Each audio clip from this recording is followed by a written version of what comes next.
ہم اب تک کی ویڈیوز میں ضرب کرنے کے بارے میں کافی کچھ سمجھ چکے ہیں کہ کیسے دو نمبر آپس میں ضرب کیے جاتے ہیں، اور ہم یہ بھی سمجھ چکے ہیں کہ ضرب کرتے ہوئے تبدیلی کرنے سے نمبروں کی آپس میں آرڈر کہہ لیں یا ان کی جگہ بدلنے سے کوئی فرق نہیں پڑتا۔ اگر کئی نمبر آپس میں ضرب کیے جا رہے ہیں تو ان کی تبدیلی کرنے میں، ان کی ترتیب بدلنے میں کوئی فرق نہیں آتا آخری جواب پہ۔ تو اس سے ہمیں فائدہ کیا ہوتا ہے؟ اس کے لیے ہم ایک مثال اپنے سامنے لے لیتے ہیں۔ مثال کے طور پہ ہمیں 5 کو 18 سے ضرب دینا ہے، تو 5 اور 18 تو ایک بڑا نمبر ہے، تو اس کا ہم کیا کریں گے؟ اس کو ہم کیوں نہ دو حصوں میں توڑ دیں۔ ہم یہ جانتے ہیں کہ 18 جو ہے وہ 2 کو 9 سے ضرب دے کر بنتا ہے۔ 18 بنتا ہے جب ہم 2 کو 9 سے ضرب دیتے ہیں، تو اس کا مطلب یہ ہوا کہ ہم اس 18 کو توڑ کے لکھ سکتے ہیں۔ یہ 5 ضرب ہوگا اب 2 سے اور 9 سے۔ تو اس سے ہمیں کیا فائدہ ہوگا؟ اس سے ہمیں یہ فائدہ ہوگا کہ پہلے ہم 5 کو 2 سے ضرب کریں گے اور پھر ہم اس کو 9 سے ضرب کریں گے۔ تو آپ دیکھ رہے ہیں کہ کیا فرق آیا ہے؟ یہاں پہ ہم نے اس 2 اور 9 کے آپس میں ضرب کر کے 18 بنانے کے بجائے ہم نے کہا ہم پہلے 5 اور 2 کو آپس میں ضرب کر دیتے ہیں۔ تو اس سے کیا ہو جائے گا؟ اس سے آ جائے گا ہمارے پاس 10۔ 5 کو 2 سے ضرب کریں تو 10 آتا ہے، اور 10 کو ہمیں اب 9 سے ضرب کرنا ہے، جس سے ہمارا جواب آ جاتا ہے 90۔ تو آپ دیکھ رہے ہیں کیسے آسانی ہوگی ہمارے لیے، بجائے اس کے کہ ہم 5 کو 18 دفعہ ضرب کرتے ہیں، 18 سے ضرب کرتے اور پارے میں 18 دفعہ 5 کی گنتی کرتے۔ ہم نے کیا کیا؟ ہم نے 18 کو ہی 2 حصوں میں توڑ دیا، تو ہم نے اس کی مقدار نہیں بدلی۔ ابھی بھی یہ ایک طریقے سے دیکھا جائے تو 18 ہی ہے، لیکن 2 اور 9 کے ٹکڑوں میں۔ تو ہم نے پہلے 5 کو 2 سے ضرب کر دیا اور پھر اس سے جو جواب آیا 10، اس کو 9 سے ضرب کر دیا۔ اب 10 کا پارہ خاصا آسان ہوتا ہے، تو اس لیے ہمارا کام تھوڑا آسان ہو گیا۔ اب ہم آ جاتے ہیں ایک اور مثال کی طرف۔ ہمیں 3 کو ضرب دینا ہے 21 سے۔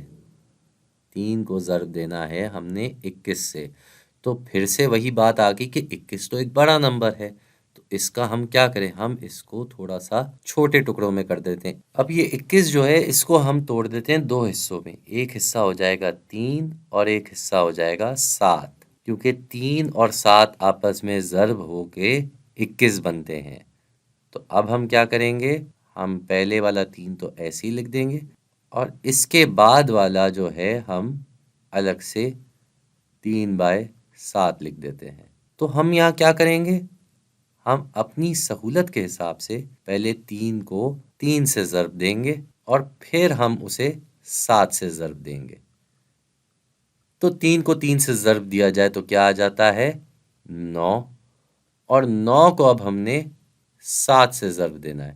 یہ 9 کو ہم ذرا پرانے رنگ میں لکھ دیتے ہیں تاکہ آپ کو فرق پتہ چلتا رہے، اور یہ 9 جو ہے اب 7 سے ضرب ہوگا۔ تو 9 کے پاروں میں آپ 7 دفعہ اگر آگے جاتے ہیں تو جواب آ جاتا ہے 63۔ آپ کی تسلی کے لیے یہاں ہم لکھ بھی دیتے ہیں 9، پھر 18، پھر 27، پھر چوتھا ٹرم آ گیا 36، پھر پانچواں آ گیا 45، چھٹا آ گیا 54 اور ساتواں آ گیا 63۔ یہ 9 کے پارے گننا پھر بھی آسان تھا بنسبت اس کے کہ ہم 21 کے پارے گنتے۔ بڑے نمبر دیکھ کے ہر انسان گھبرا سکتا ہے، تو اسی لیے ہمارے لیے یہ والی جو پراپرٹی کہہ لیں یا خصوصیت کہہ لیں ضرب ہونے کی، یہ کام آ رہی ہے کہ ہم اس طرح نمبر کی مقدار بدلے بغیر اس کو چھوٹے نمبروں میں توڑ سکتے ہیں۔ اب چلتے ہیں ایک اور مثال کی طرف۔ ہمیں 14 کو ضرب دینا ہے 5 سے، تو پھر سے یہی مسئلہ، 14 تو ایک بڑا نمبر لگ رہا ہے، تو کیوں نہ اس بڑے نمبر کو ہم 2 حصوں میں توڑ دیں، ایک حصہ 7 اور ایک حصہ 2۔ تو اب کیا ہو جائے گا؟ 14 ہو جائے گا 7/2، اور یہ اب ضرب ہوگا 5 سے، یہ ضرب ہوگا 5 سے، اور اس کے آگے اب ہم کیا کریں گے؟ بجائے اس کے کہ ہم 7 کو 2 سے ضرب کریں، ہم پہلے 2 کو 5 سے ضرب کریں گے، 2 کو 5 سے ضرب کریں گے، ایسے یہ پہلے ضرب ہو جائے گا۔ تو 2 کو 5 سے ضرب کرتے ہیں تو آ جاتا ہے 10، وہ ہم یہاں بھی اوپر والی مثال میں دیکھ چکے ہیں۔ اور پچھلا وہ جو 7 ہے وہ ہم ایسے ہی لکھ دیں گے۔ تو 7 کو اب ہم نے 10 سے ضرب کرنا ہے، جو کہ ہو جائے گا 70۔ 10 کے ضرب کرنے کی سب سے اچھی بات یہ ہے کہ کسی بھی نمبر کو آپ 10 سے ضرب کر رہے ہوتے ہیں تو اس نمبر کے آگے صفر لگا کے اس کا جواب آ جاتا ہے۔ جانے سے پہلے ایک آخری سوال کر لیتے ہیں۔ آخری سوال ہے کہ ہمیں 15 کو 3 سے ضرب دینا ہے۔ اس کے لیے بھی آپ چاہیں تو ان 3 مثالوں کے بعد آپ خود سے بھی کوشش کر سکتے ہیں اس ویڈیو کو روک کے، لیکن اگر ہمیں اس 15 کو 2 حصوں میں توڑنا ہے تو اس کے 2 حصے کیا ہوں گے؟ ایک 3 اور ایک 5۔ تو ہم یہاں پہ اپنی سہولت کے لیے پہلے 5 لکھ دیتے ہیں، پھر 3 لکھ دیتے ہیں، اور یہ ضرب ہو رہا ہے 3 سے۔ تو آگے کیا ہو جائے گا؟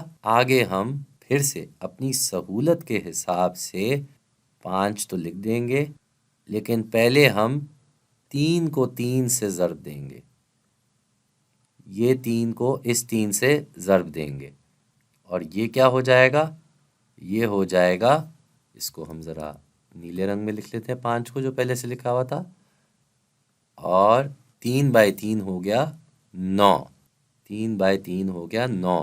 تو 5 کو اگر 9 سے ضرب دیا جائے تو کیا آئے گا جواب؟ اتفاق سے ہم نے دوسری مثال میں یہاں 9 کے پارے لکھے ہوئے تھے، تو 1 2 3 4 5، تو 9 کو جب ہم 5 سے ضرب دیتے ہیں تو جواب آ جاتا ہے 45۔ 45۔ تو یہاں پہ بھی ہم نے دیکھا کہ کیسے ہم اپنی سہولت کے حساب سے ترتیب بھی بدل سکتے ہیں، ایک بڑے نمبر کو 2 چھوٹے نمبر میں تقسیم کر کے بھی ضرب کر سکتے ہیں۔ تو ضرب کرنے میں یہ ساری کچھ خصوصیات، کچھ سہولت آپ کے پاس ہیں، جس کو آپ کریں گے تو آپ کی زندگی بہت آسان ہو جائے گی۔